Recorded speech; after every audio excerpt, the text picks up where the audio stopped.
So it's this video that I shared about, I think it was a mom saying that if you don't like her, you don't have access to her child, you know, friend or family. And I shared the video because I don't agree with that. I never have. And a friend and I were commenting back and forth on there because he does agree. He agrees that that's how it should be handled.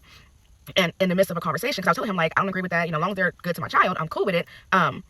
He was like, I'm reactive. He's proactive. And I don't know. I just don't think those are the right words or term for a situation like that, because it's deeper than just, you know, proactive and reactive and things like that. It's more so about, like, the development of my child is what I look at it as. And of course, with everything, it plays into different ages, you know, and I don't know. So I had to dig deeper, and here's what I come up with. It's like, okay, I got my thoughts. So here's how I look at it, broke down by age. Okay, so like under 2, you know, behavior over words. You know, like when a child's under 2, they're not really understanding like adult conflicts. They don't really understand what's going on, what's being said. They can't repeat conversations, you know, things like that. So they don't remember specific things and specific comments. So at this age, what I'm watching for isn't what is said. It's more so how my child is treated. Are they being good to my child? Are they being gentle? Do they respond to my child's cries? Is the energy warm or is the energy dismissive?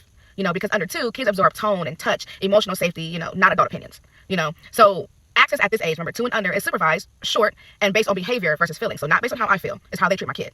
That's reactive. That's intentional monitoring, in my opinion. But then you go like age 2 and up, which is when language starts to matter. So like around 2, things do change, and this is the key difference. This is when a kid does begin to like understand words. They begin to repeat phrases. They notice the emotional undertones. You know, they start forming loyalty and identity. So now I'm not just watching behavior. I am watching for language and comments and things about me, the undermining and, you know, don't tell mommy energy, or the little jokes that aren't really jokes that you say in front of a kid and they don't understand. You know, because at this age, words don't just land. They begin to wire your kid's brain. So 2 and older means much closer supervision, immediate correction, and zero tolerance for undermining and removal of access if the line is crossed. That's important. That's a hard stop. You cross that line, you don't get access. So here's a difference of like not reactive versus proactive. This isn't reactive versus proactive. It's actually preventative parenting versus boundary-based access, risk elimination versus risk monitoring, and like adult-centered fear versus child-centered observation. Now, I'm not waiting for harm to come, obviously. I'm watching for it and prepared to act immediately if it does. So the moment you say something out of line, yeah, that access is cut. You know, that's responsive, that's informed parenting.